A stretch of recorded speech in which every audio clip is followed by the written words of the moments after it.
Hi, everyone. We're going to go ahead and get started. Thank you for joining us today for this special webinar on our recent report on the Oregon Community Foundation. Can Oregon's biggest foundation build a statewide legacy of equity and inclusion? This event and the assessment itself would not have been possible without many of you on the call today, so we're looking forward to this time together with you. First, some basic housekeeping. Throughout the day, we'll be inviting you to submit your questions and your comments through the chat feature, which looks like a speech bubble in the top right-hand corner. We know speaking about a funder can be intimidating, especially for nonprofits and grantees, so we've put a high priority on allowing you to share your thoughts and opinions today anonymously. Anything you submit through the chat feature will come to me, and I'll share your thoughts with the rest of the attendees anonymously unless you choose to be identified. Similarly, there will be a few polls throughout the webinar, and your responses will show up there anonymously as well. And lastly, this webinar is being recorded, and you can request a copy of it afterwards by sending an email to bbarge@ncrp.org. And in case you're wondering who the bodiless voice is, my name is Ben Barge, and I'm the Senior Associate for Learning and Engagement at the National Committee for Responsive Philanthropy. Also presenting today and on right now is Lisa Rangeli, NCRP's Senior Director of Assessment and the Principal Author of the OCS assessment. So, why are we having a webinar about the report? Well, in many of our conversations with nonprofits on the ground in Oregon, over the course of this project, many spoke about their desire to connect with peers in Oregon who have shared experiences around OCS and to hear what other folks' questions may be around this assessment. So consider this an opportunity to dig under the hood of this report and ask hard questions about this funder in your backyard that you may be uncomfortable asking OCS directly. It's also a chance for you to share your opinion about the direction you think the foundation should take from here.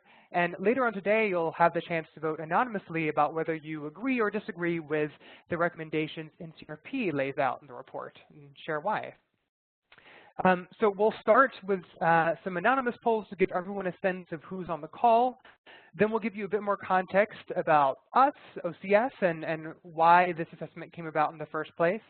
Then we'll share the findings and recommendations of the report and let you ask any questions by submitting through the chat box, which I'll share with Lisa. And then you'll have the chance to share your own voice anonymously by voting on the recommendations through the polling feature. And we'll end with some space for you to share any additional thoughts or follow-up questions for us or with each other. So we'll start with some basic polling questions. So, one moment. Okay, you should see a few questions. Again, your responses will show up anonymously. We're just trying to get a read of who is on the call with us today.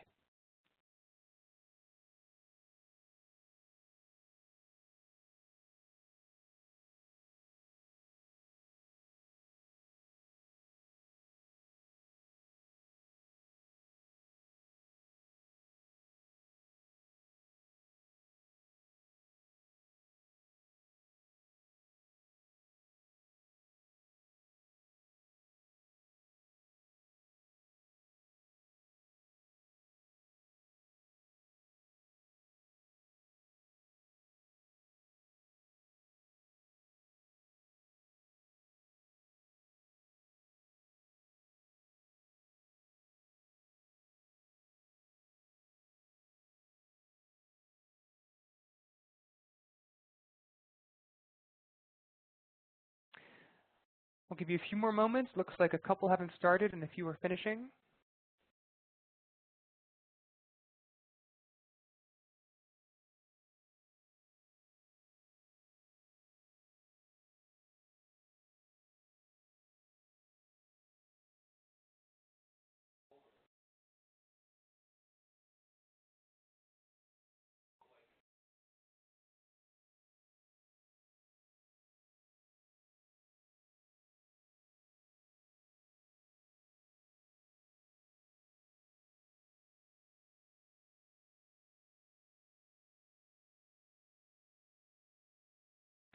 I finish up.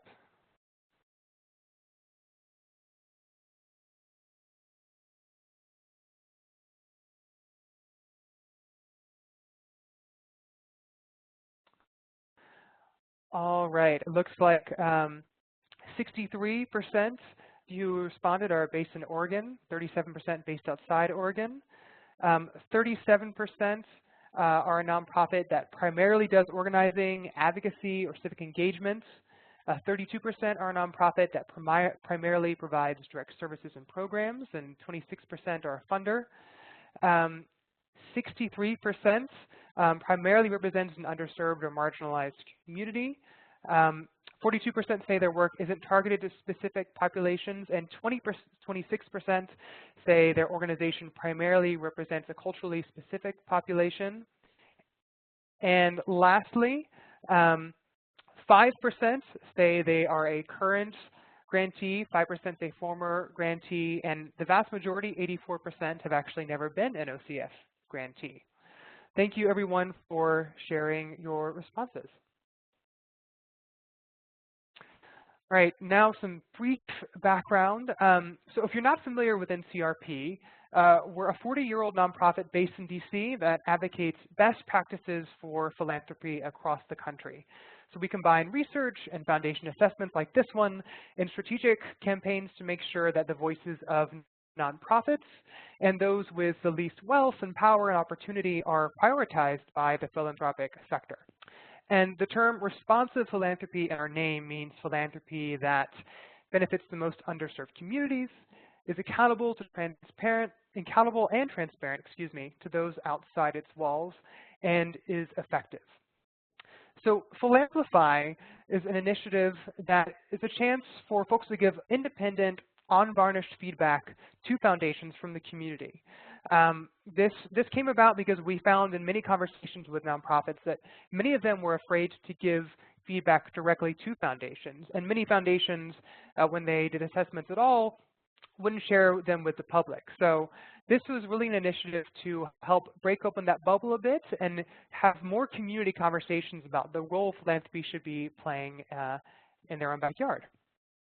So Amplify, this particular assessment is the 11th Amplify assessment NCRP has done of a foundation, and the second community foundation Amplify assessment NCRP has done. You can see the rest of those at philamplify.org, but the reason why we assessed OCF is because it's the 8th largest community foundation in the country. It's the largest foundation in Oregon. And unlike many funders, it's actually a statewide foundation that represents urban and rural, everyone throughout the state. So OCF, we reached out, and they agreed for us to do this independent assessment of their foundation, which we'd share with the public.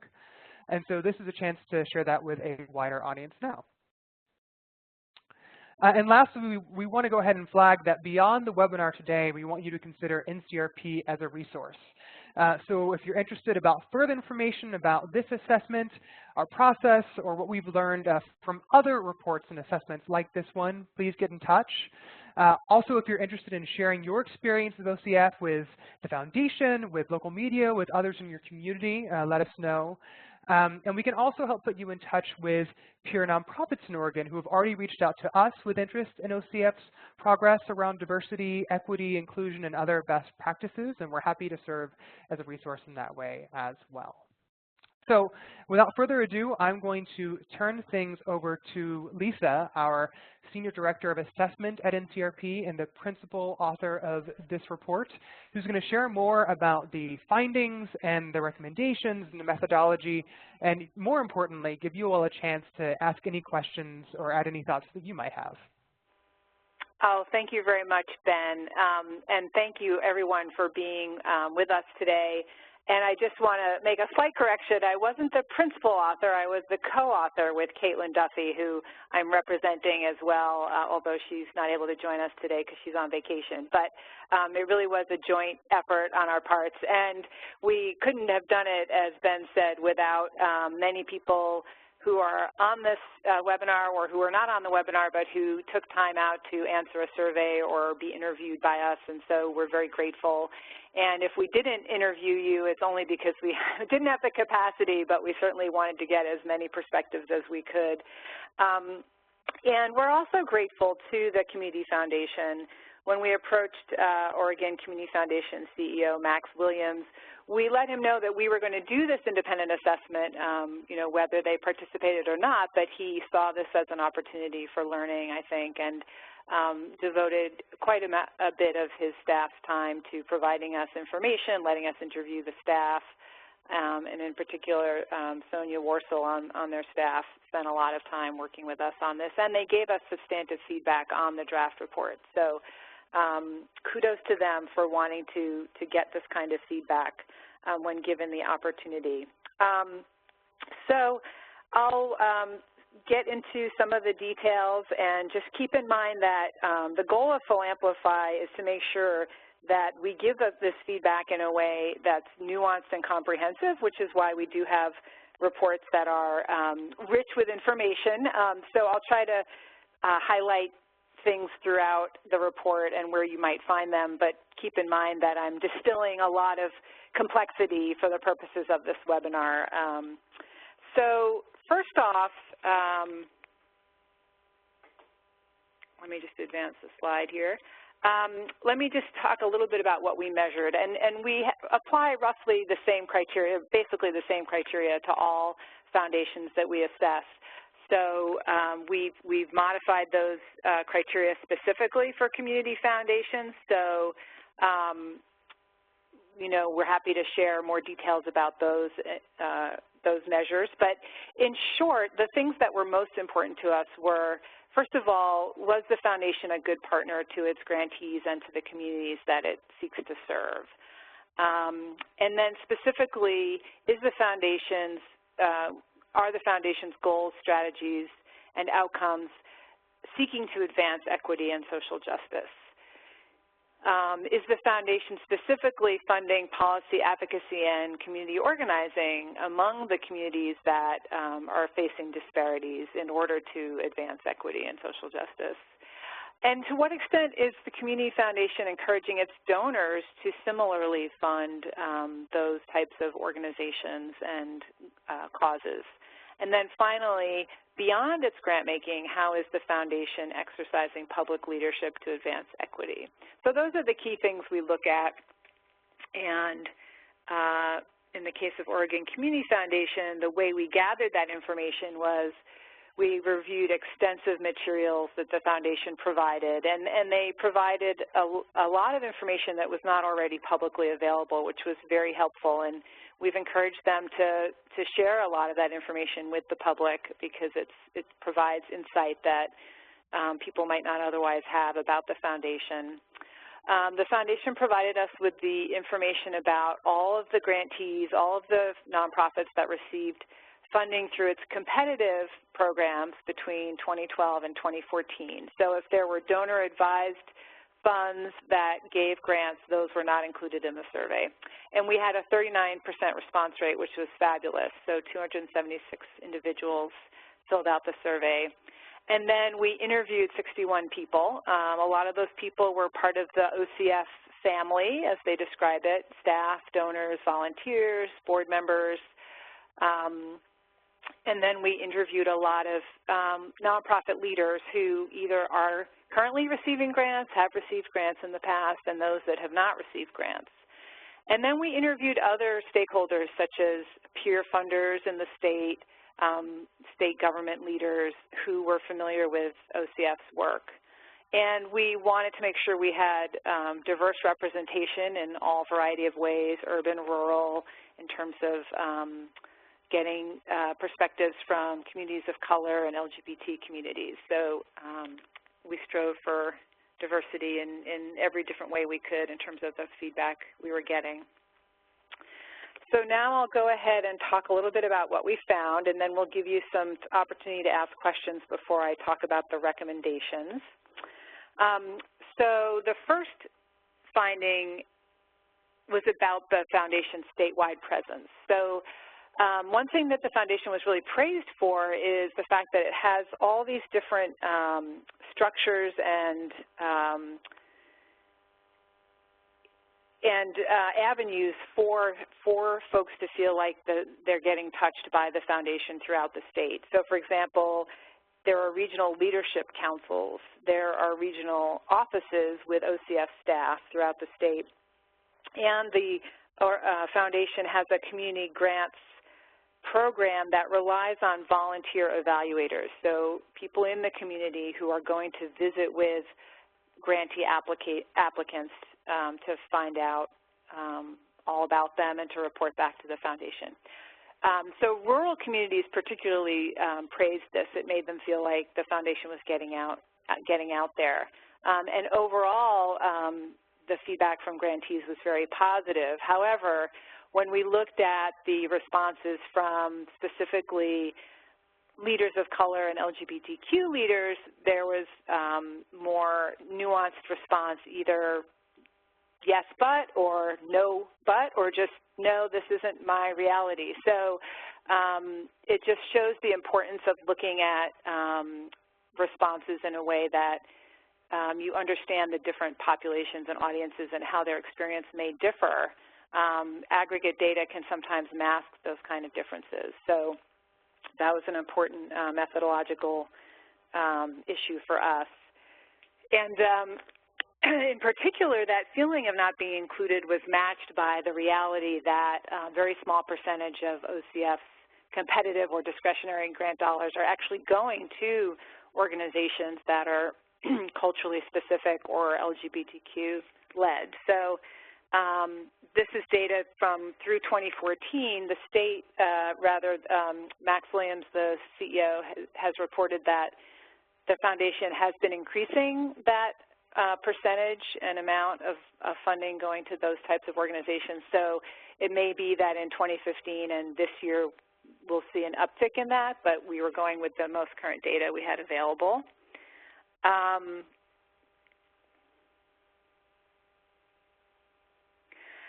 So the foundation, in terms of our second finding, the foundation has made a public commitment to embrace equity, diversity, and inclusion in its internal operations, in its grant making, in all of its goals, and also to embrace systemic change, that, that entrenched problems require long-term systemic solutions. And so we think those are really positive steps. And an example of the foundation's work in this area is its Latino Partnership Program, which came out of a local leadership council in a rural community that was becoming more diverse and had a growing Latino population. And so the foundation had an assessment done of that program, made changes, hired full-time staff for it. The program is run by a Latino leader, and they've gradually expanded the resources going to that program. So that's an example where they are trying to be very intentional around this.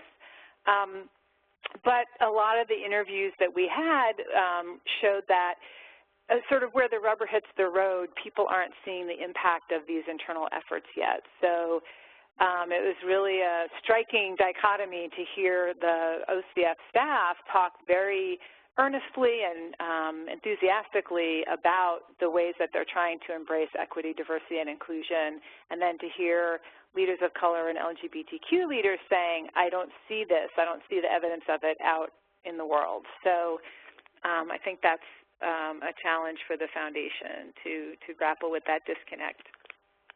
As I mentioned, the foundation has embraced systems change as an important strategy to help the state thrive, and runs its own special initiatives primarily to accomplish that. And so I think the concern there is that those special initiatives don't necessarily embrace constituent-led community organizing as part of the solution to achieve change. So whether it's trying to reform the public education system to be more effective, or trying to improve early learning and the role of parent education and engagement in learning, all of these different areas, the strategy is more around working with the different service providers and program operators to improve systems and align systems, which is valuable work, but it doesn't have that additional kind of power building strategy that sometimes is almost always needed to really move the systems to be more responsive. And I think a great example of the ways in which they're kind of missing the boat a little bit on this is a lot of the groups that are being funded, that are social change groups, are being funded for services and program work. So, for example, immigrant-serving organizations or immigrant-led organizations may be getting money to help run programs, but they're not getting funding to help advance immigrant rights. So, for example, after President Obama passed established DAPA and DACA, which were two programs to try to expand citizenship or residency for undocumented youth and undocumented parents, OCF then came in to try to provide funding to help implement those programs, but immigrant rights leaders said to us, well, but what about the money to fight to get these programs to happen to begin with? So there's still an opportunity for OCF to do a lot more at the front end to support those kinds of campaigns. With respect to how the foundation engages its donors, the foundation has been very successful over the last 40 years in growing the number of donors and the amount of funding that donor advisors are parking with the foundation. And the foundation, based on our experience looking at other community foundations, actually does a lot to try to connect donors to grant applicants where they think there's a match, and tries to really encourage donors to tap into the different funding pools that it already has available through these different special initiatives. But the challenge is that the foundation staff have a reputation, and whether it's just a lingering reputation or based on current experience, that of being cautious and of being cautious about recommending that social change organizations in particular that may use strategies like organizing, that they are considered a little too risky to recommend to donors to invest in. And so there's this perception that the staff are acting as gatekeepers. And in general, nonprofits that we surveyed, whether or not they were community organizing groups or social change groups, found the whole DAF process mysterious. Like sometimes they would get a grant from a DAF and they would have no idea why, or they would, apply to get a grant from a DAF, but instead they would get a grant from the regular community grants program, or, it was just a lot of confusion and uncertainty about how that whole process works and how the DAFs relate to the other funding pools that the foundation runs. And then finally, and then we'll take questions, we looked at the extent to which OCF is engaging in public leadership, which to us means using its staff and board as advocates in their own right, using its bully pulpit to raise issues that are important in the state, particularly around equity and issues that affect marginalized communities.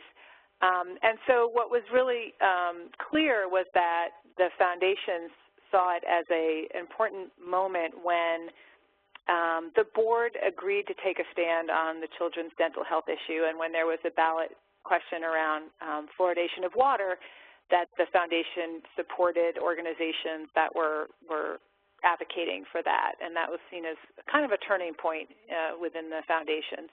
And the foundation has also hired FSG, which is a big consulting company that does a lot of work with foundations, to help them become more nimble and be able to be adaptive and responsive in a policy environment. So we saw those as positive signs. And there seems to be a real opportunity for the foundation to partner more and learn from other funders in the state that are already funding this kind of work and acting as advocates in their own right, and also to really be more engaged in dialogue with social change organizations to see where are the opportunities to leverage their voice. For example, Max Williams is seen as a very knowledgeable and even-handed person when it comes to criminal justice issues in the state, having been first in the legislature and then run the prisons department for the state. There's a lot going on around police accountability. You know, is there a role for him to play or not? You know, is he talking to social justice groups working on these issues to discern that? You know, those are the kinds of things that the foundation could be doing more of. So to wrap up the findings, I would say, you know, we saw a lot of positive signs that Oregon Community Foundation is trying to move in the right direction, but it's, in the words of many people we interviewed, it's considered a slow-moving ocean liner. It's a giant ship, and it takes a lot to put a ship into a new direction, and while it's trying to move in that new direction, it needs to be in much more regular dialogue and conversation with communities who are experiencing disparities about how it's doing in that process. So now we can open it up for questions or comments on what we found. Great, thank you, Lisa. And yes, feel free, everyone, to submit any questions or comments you have through the chat feature. And again, I won't identify your name unless you would like me to. The first question we have is there any information in your report about the diversity of OCF's staff and board? That's a great question, and there is actually information about that. The foundation is tracking that information and has indicated that it's very committed to being a diverse organization. And we have an appendix on page 62, Appendix F, which actually has the staff and board demographics as of December 2015. And I can just give you a quick summary. So at that point, 70% of the staff identified as Caucasian, 30% identified as other races, 84% female, 16% male, and 90% identified as heterosexual and 10% as LGBT. And for the board, the numbers were 67% white, 33% other races, 60% female, 40% male, and they had not collected sexual orientation information for the board at that point in time.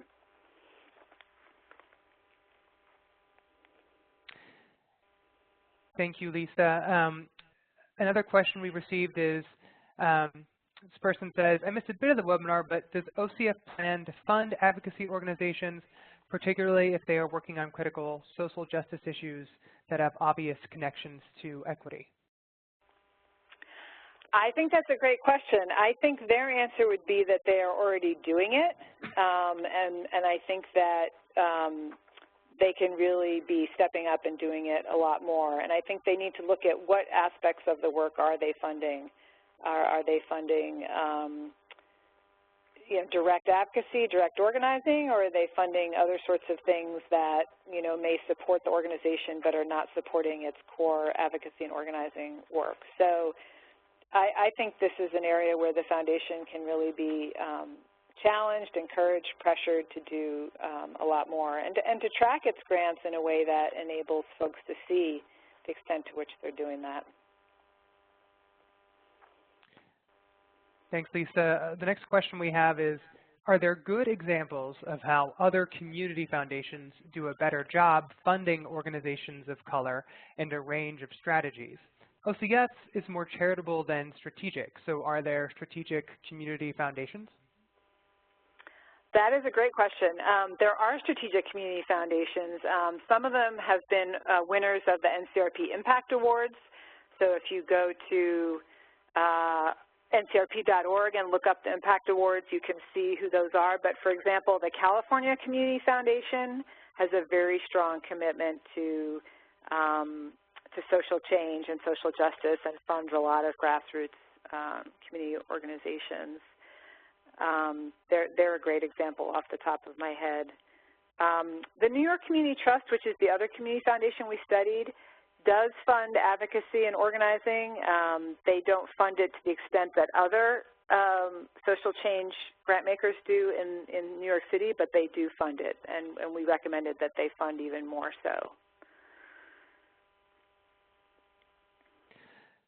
Thank you, Lisa. And to build on that, in addition to looking at our impact awards, so there are community foundations every year who receive that award, there's also NCRP's Campaign Philanthropy's Promise, which it's a list of about 200 foundations, including community foundations, that have committed to giving at least 50% of their grant making each year to marginalized communities, broadly defined, and at least a quarter of their funding to social justice strategies, so organizing, advocacy, civic engagement, and many go beyond that. So that list, Philanthropy's Promise, is another list you can go to. And if you have additional questions or want to learn more about those after the webinar, feel free to get in touch with us and we can give you more concrete examples. But thank you for that question. Let's see, we just received another question. It says, is there a dedicated person or department at OCF that meets with nonprofits to help donors match profiles? The DAF, or Donor Advised Fund program, seems protected. There are staff, and I think in some, if not all, of the regional offices that relate directly to donors, meet with them, learn about what their interests are. They actually also put this information into a database. And then while the grants committee is meeting, they literally will have people in the room who will be thinking about, how do we, is there a donor I work with that I can match to this particular applicant? So that process is happening. I think it's just that it's not real clear to applicants that that process is happening, and I think there just needs to be a lot more transparency by the foundation to help applicants understand, when and how is that happening, and how do they know that it's happening.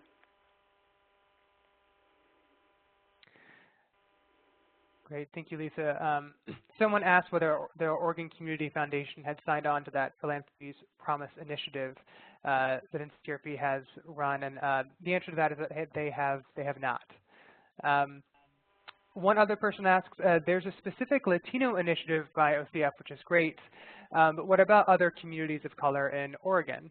Various communities face different sets of challenges in Oregon, perhaps none more profound than disparities in the African American community.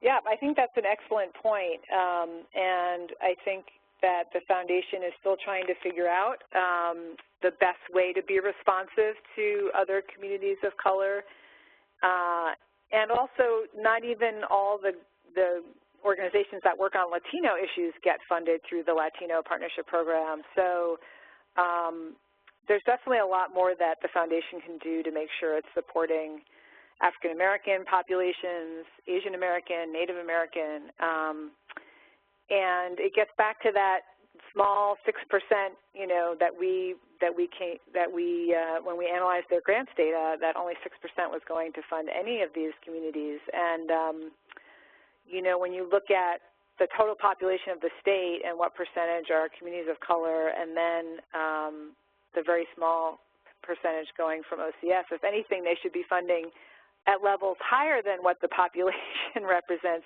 as a proportion of the state, because these are communities that are experiencing disparities. So you need extra resources to try to address that. Yes. And one other person piped in to say briefly that they wanted to note that the Latino initiative as a pot of money is very modest compared to the foundation's overall funding. This is true, and that's another area where we encourage greater transparency, because there's funding that goes directly through the Latino Partnership Program, and then there's funding that supports Latino constituencies and organizations that goes through other parts of the foundation. So it's hard when there's this complexity of funding streams to really get a handle on it, and so I think the foundation can be a lot clearer about what's going to whom and how. And what their specific plans are to grow those pots of money over time. Thanks, Lisa, and to everyone who's asked questions. I'm going to take one more here, and then folks feel free to continue to submit questions. We'll talk about the recommendations NCRP has offered up next, and there will be another Q&A period there. So after this next question I read out, feel free to keep submitting your thoughts and questions, and we'll continue the discussion. So Lisa, this last question before we move on for the moment is, OCF's donor-advised funds make money on real estate transactions in low-income neighborhoods. How does OCF intend to work with their donor-advised funds to ensure that these sales do not do harm to local communities?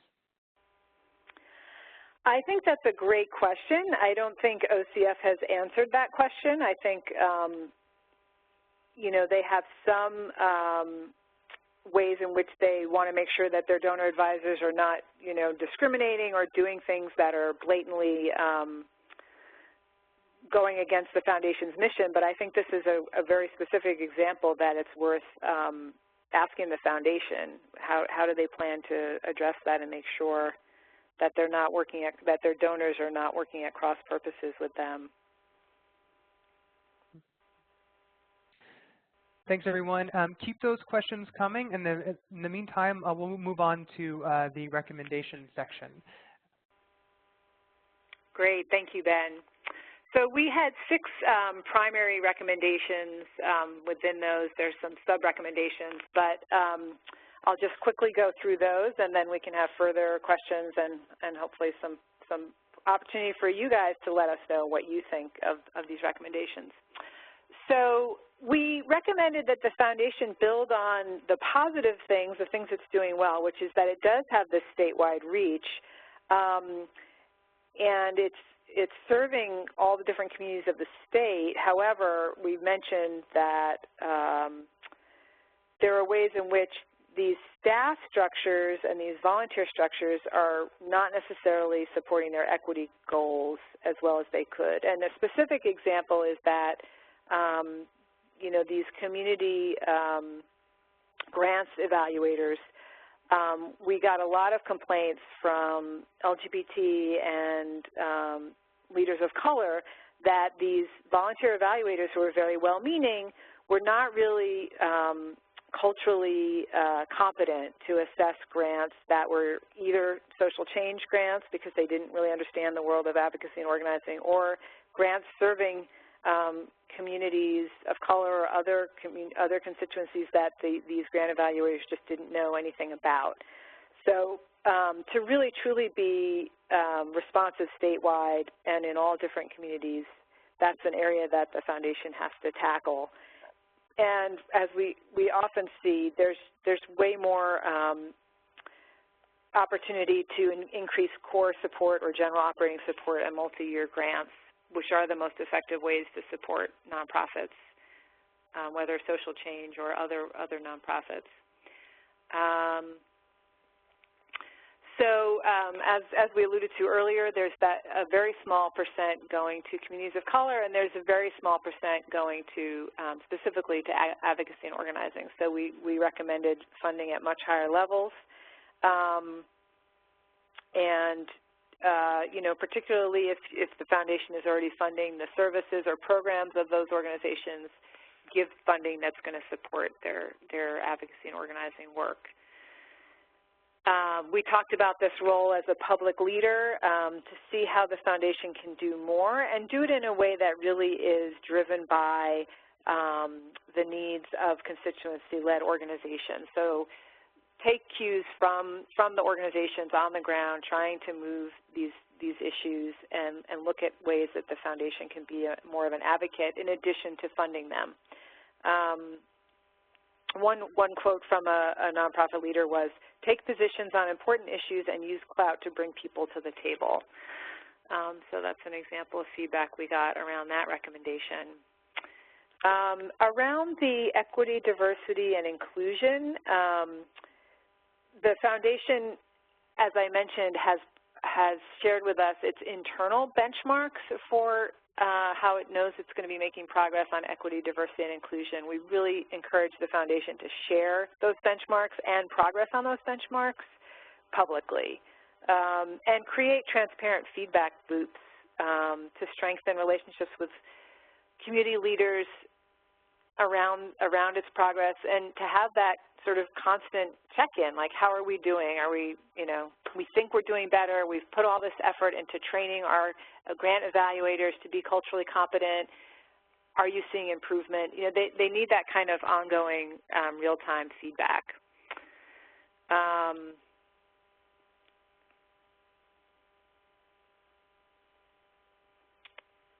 And then in terms of that donor piece, we recommend that the foundation do more to engage donors around social change and around equity issues, and to be more intentional about connecting those donors to communities of color, LGBT groups, and other social change organizations. So, and it gets back to that being a public leader. You know, it's about mobilizing all your constituencies to advance equity, and one of those key constituencies is the donor community.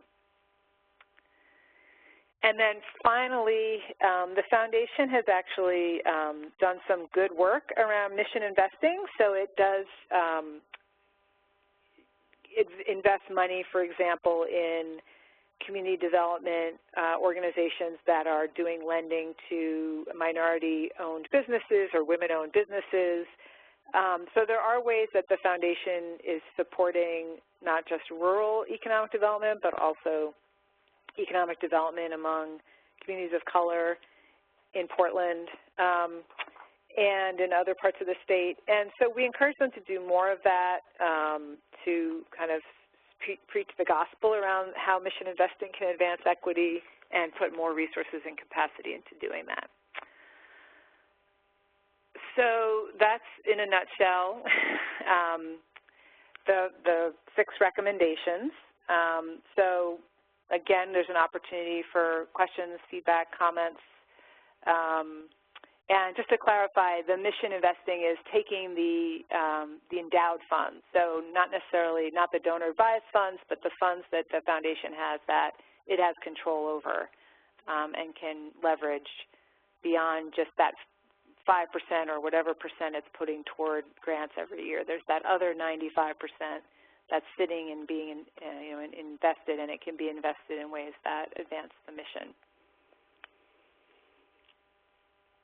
So I'll turn it back over to Ben to field feedback, questions, comments. Thank you, Lisa, for sharing. And we know that this is all really complex, and that every one of the 6 recommendations we just said have obviously kind of sub-pieces to it. So we're trying to kind of condense everything and the report down to something that's a bit more digestible for the purposes of the webinar. But feel free to keep submitting your questions and comments about these recommendations or something earlier in the presentation. I'll go ahead and mention a question that came in while you were speaking, Lisa. Has to do specifically with the donor-advised funds. Their question is essentially, how can a nonprofit get to know the donor-advised fund portfolio? So they have to go through a competitive grant, the competitive discretionary grant process with OCF first. Is there any standard way? So there's some confusion there about what that path is for a nonprofit. Yeah, I mean, at this point, from what our research gleaned, really the only way to do it is to go through one of the different grant application processes. So it could be the community grants process. It could be a competitive RFP for one of the special initiatives. But any of those competitive grant processes will, particularly the community grants one, but I think this would also be true for the special initiatives. The foundation is going to be looking to see who's applied and where is there a potential match with a donor. But they're going to do that themselves internally. It's not like they're necessarily going to let you know that they're doing it, but then you may find out later because you got a check from a donor-advised fund. So that path is really through applying for competitive grants, and then it's certainly, I would encourage anybody that applies for a competitive grant to ask. It never hurts to ask, is there a donor-advised fund that's matched with what we're trying to accomplish with our mission? How can we connect to that person? Can you share our application with those donors? It certainly doesn't hurt to be proactive and not just leave it up to into the internal processes to look for that match.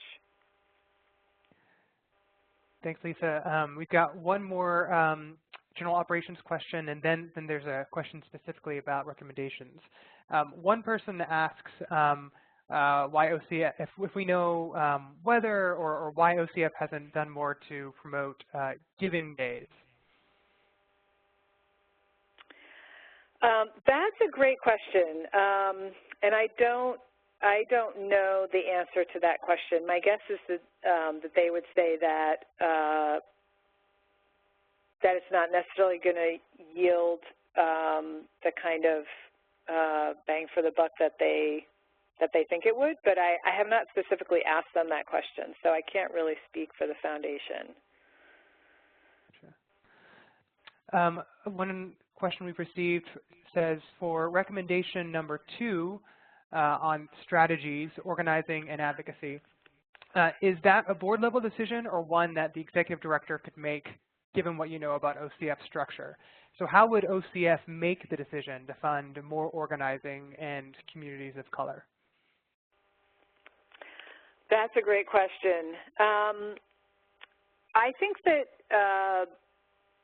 the board is pretty closely, my impression is that the board is pretty closely involved in strategy. And so I think that there would be some leeway to the extent that it already fits within everything that's laid out in the strategic plan that the foundation put out and, you know, the equity, diversity, and inclusion statement. So I think if it kind of aligns with those two key documents, which I think are both on the foundation's website, that there's probably some leeway for the foundation to do that. But the board does approve the grants ultimately, so I think the board has to feel comfortable with those strategies. So Lisa, would it be fair to say that while the staff has a role in helping determine which applications come in front of the board, that ultimately the board is where the buck stops in terms of their discretionary funding? Mm-hmm. Yep.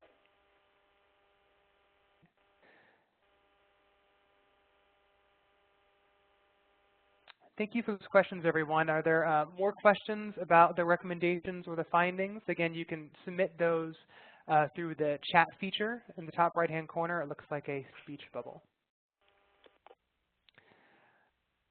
One that just came in is, has there been discussion within OCF of enhancing the cultural competency of their volunteer grant evaluators in order to more efficiently interact with applicants? Yes, I mean, that's an area where, you know, there was the biggest disconnect and where I know from talking to OCF staff that they are very committed to this. They have done cultural competency trainings with their volunteers, and I've heard critique of those trainings for falling short in certain ways. So they're trying. They're trying to increase the cultural competency. They're always revising the manual, the guidebook that the grant evaluators use. So from their perspective, it's an ongoing process, and they're always trying to do better. And what we're hearing from grant applicants is that they still have a long way to go. So I know that their chief of operations, Sheila Murty, she's got the daunting task of really trying to keep all the balls moving forward around the equity, diversity, and inclusion work. So,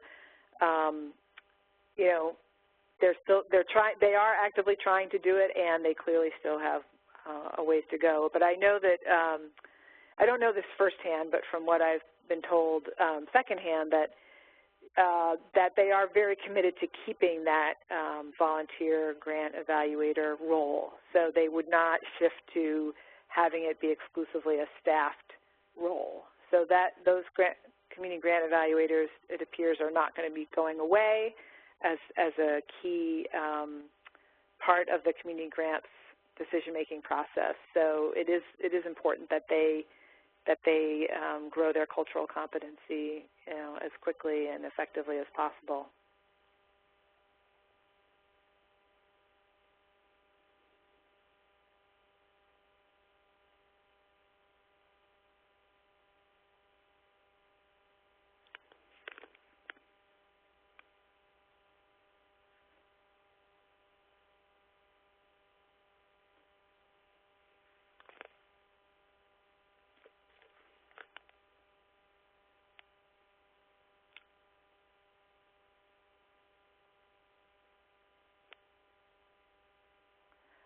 Ben, are you fielding other questions and comments at this point?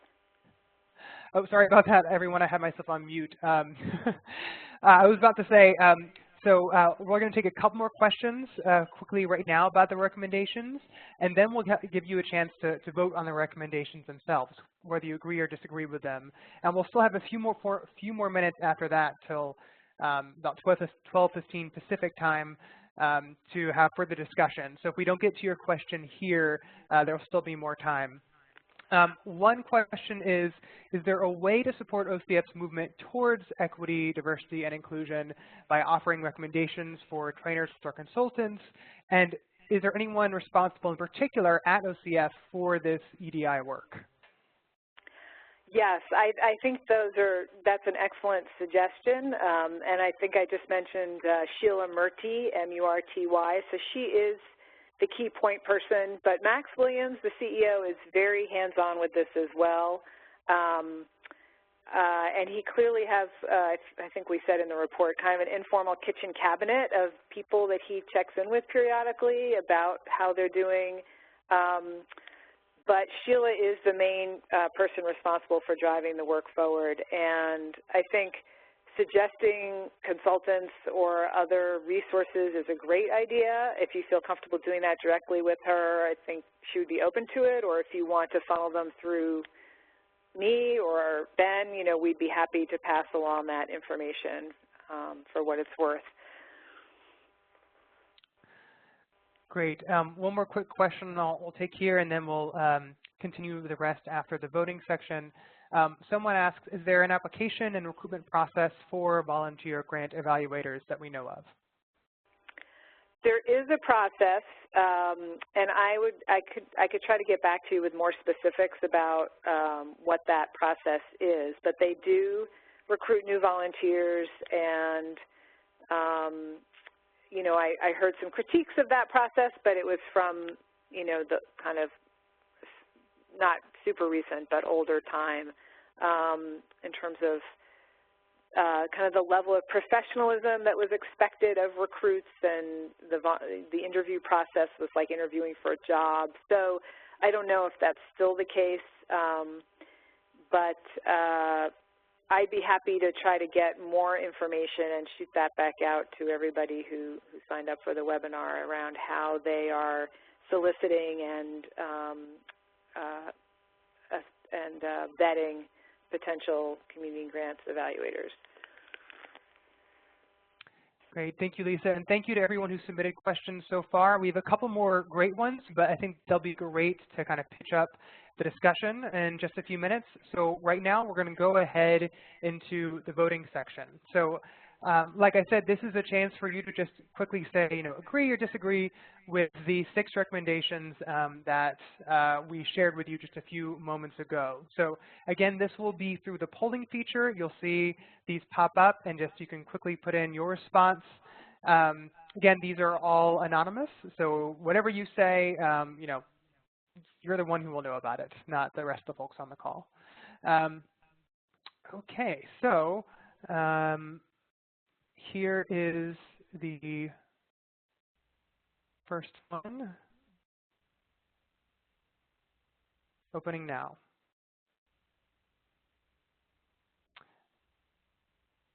So it asks you to agree or disagree with the first recommendation, which is build upon the foundation's statewide responsiveness to urban and rural communities, including by providing more core operating support and multi-year grants. So you've got about 30 seconds to put in your response.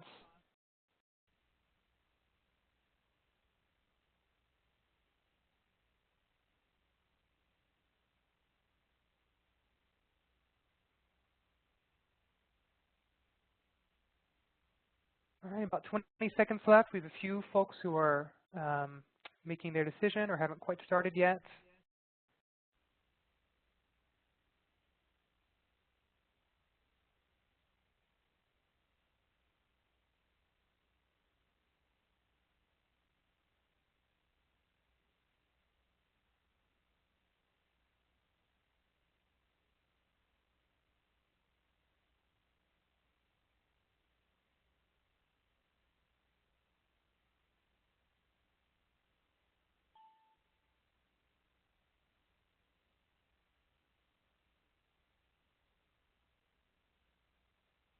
Okay, and it looks like just about everyone who responded, so about 19 folks said that they agree, 0 folks said that they disagree.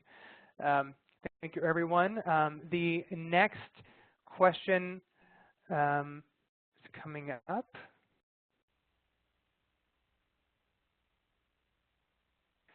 It says the recommendation is fund more grassroots organizing and advocacy to have greater impact.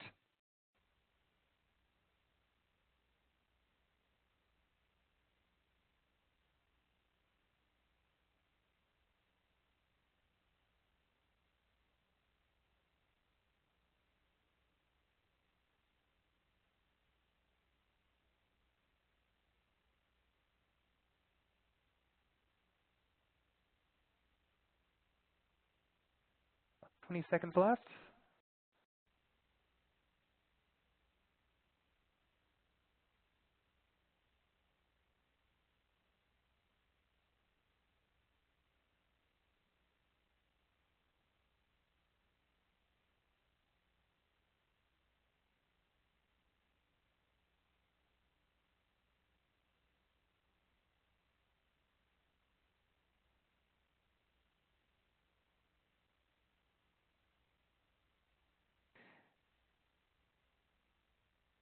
And again, this is unanimous. Everyone who responded, about 18, said they agree with this recommendation. The next recommendation is build on recent advocacy strategies to be bolder as and more nimble as a public leader and champion for equity. Agree or disagree?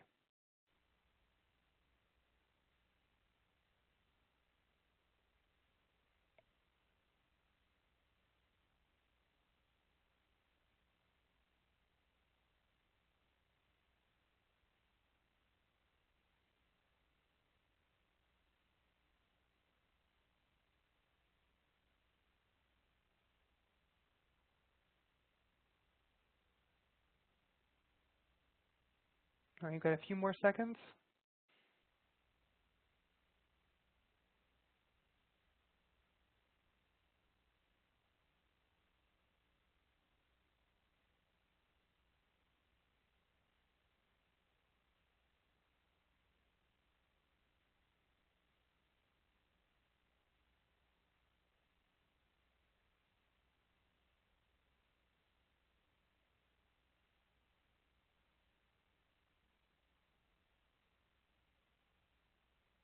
So 89% said they agree, and 11% said they disagree.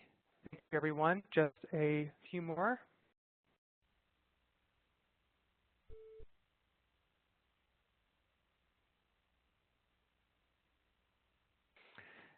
This one is be more open about progress in becoming equitable, diverse, and inclusive. Grant more funding to diverse nonprofits led by the communities that they work with. Agree or disagree?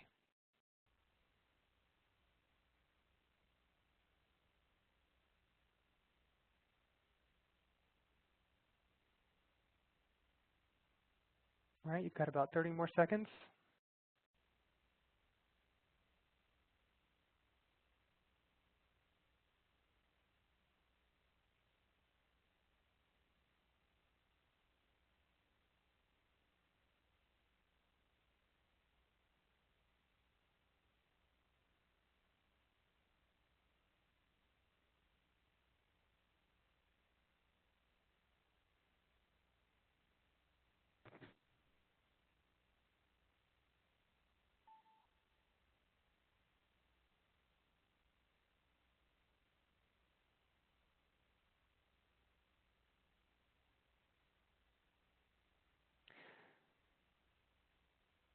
All right, again, there was a widespread agreement here. Everyone who responded said that they agree with this recommendation. Just 2 more.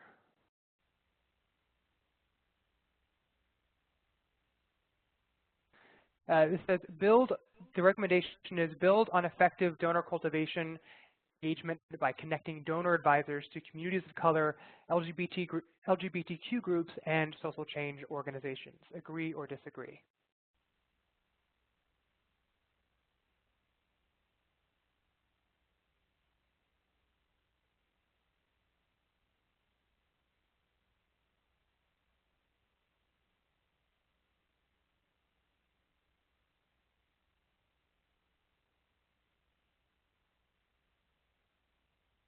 About 25 seconds left.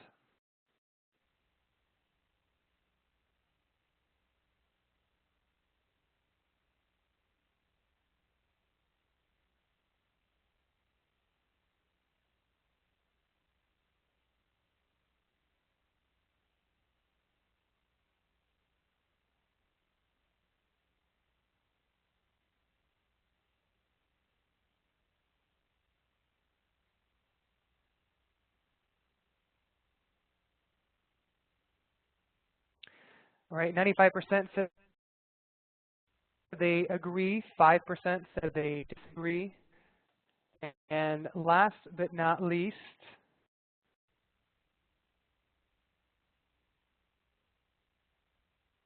the last recommendation here today is continue experimenting with various mission investing tools, especially ways they can support the Foundation's equity, diversity, and inclusion goals, and share learnings with other community foundations.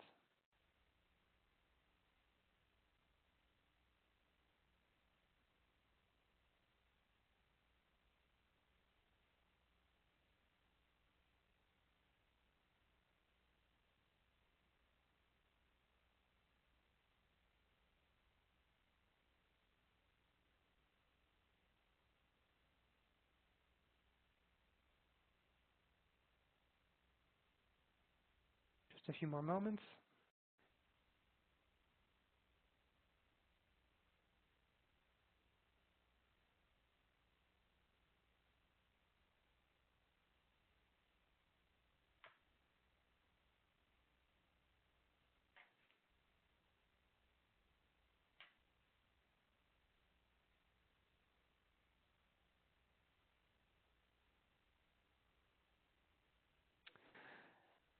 And again, this is 100%, so the 16 folks that answered said that they agree.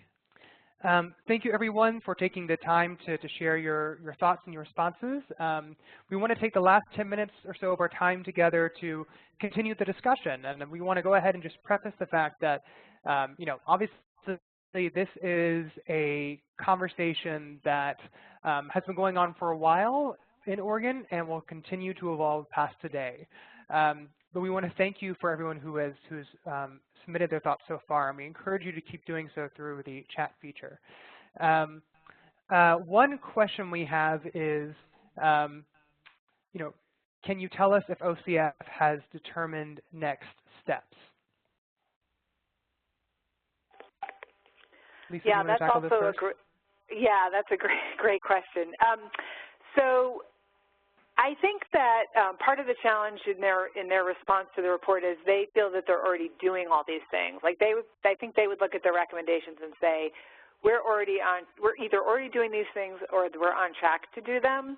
And in fact, they sent a letter that we've put up on the Amplify website that is a response to the report, where they basically say that they have and will continue to take statewide and regional leadership roles, including policy advocacy. They'll continue to value and prioritize partnerships and collaborations and support others' efforts. They will publicly share their efforts related to equity, diversity, and inclusion, and will encourage others that they support, other grantees and nonprofits and state leaders, to put equity, diversity, and inclusion front and center in their work, and that they will honor their donors' intents, which is what they see as the primary role with respect to their donors, and will provide donors with educational opportunities and avenues for partnering with the foundation and others to support equity, diversity, and inclusion. So I think that they feel that they're on the right track and that they're already doing a lot of these things. And so I think they really need to hear from folks. I mean, this is what we tried to say in the report, and I think it needs to keep being said, is, it's not enough, or it's not fast enough. And so they need to be much more specific in sharing what are they doing, how are they doing it, and where are they trying to get to, and is that where folks on the ground think they need to get to really be as responsive in advancing equity as they could be with the communities that are experiencing disparities. So their next steps, I think, in their mind are the same next steps that they've had over the last year, which is, implementing their strategic plan, implementing their equity, diversity, and inclusion plan. And so I think the question is, how can we hold their feet to the fire that they follow through in ways that work, to support folks on the ground. Thanks, Lisa. I think in many ways you started to answer another question that came in, which is, can you make recommendations for those of us who would like to see OCF make these changes? What might next steps be for us? Well, I know that it can be really scary and feel vulnerable to talk to the foundation directly, but I really do think that they're open to input on this and feedback. So I would encourage you, if you already know somebody at the foundation, to just ask for the opportunity to talk with them. I think Sheila Murty in particular, because this is her bailiwick, would be very open to hearing from folks in the community about their perspective on how OCF is doing and where it still needs to improve. So I would encourage reaching out to her directly. I know that it's really hard to think about talking to the media, but it really does make a difference. And we, so I'm not going to put pressure on folks and say do it. But if you feel comfortable, or you have constituents who feel comfortable talking to the media, it does make a difference, because every time we talk to the media, and we did get some good coverage of the report, they all want to hear from folks on the ground, because we're a national organization. So if it's something you feel comfortable doing, or you have folks who feel comfortable doing it, I encourage you to reach out to the media, because then there's the public pressure on the foundation to be responsive. Mm-hmm. Thanks for sharing that, Lisa. I think that's spot on with what we've seen so far. I'm kind of going along with that, because another person asked, how is this information being heard by other foundations in Oregon? And I can say that we've, in anecdotal conversations, some funders have reached out to us and shared that they thought this report spoke to some important things, and that they would be reaching out to OCF. And so I do think that if you are also in a good relationship with a foundation in Oregon who also has a relationship with OCF, that can be another way to kind of make sure your voices are heard in the philanthropic space, and that OCF is hearing what you have to say from various folks in the community.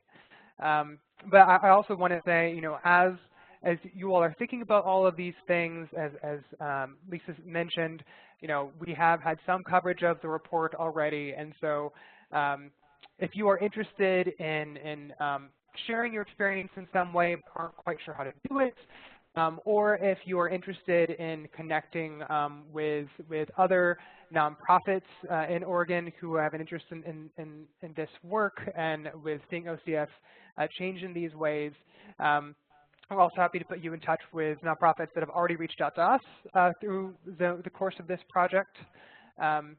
So these are great questions. Thank you for asking.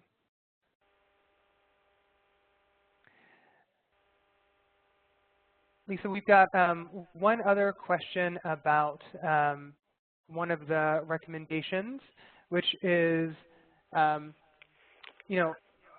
say our organization in Oregon involves multiple specific cultural populations and perhaps some of the smallest of the communities of color. Do we know how OCF reaches out to these smallest active organizations and could empower them to be advocates of their own, but also be inclusive with the larger communities of color groups? I think that the foundation is still, I think it's in a process of becoming better at that and being more intentional. So I think to the extent that you're comfortable just reaching out to, you know, program staff in your community and saying, I want you, I want to just get to know you better, I think that's worth trying. I think they're trying to be more intentional by having conversations with,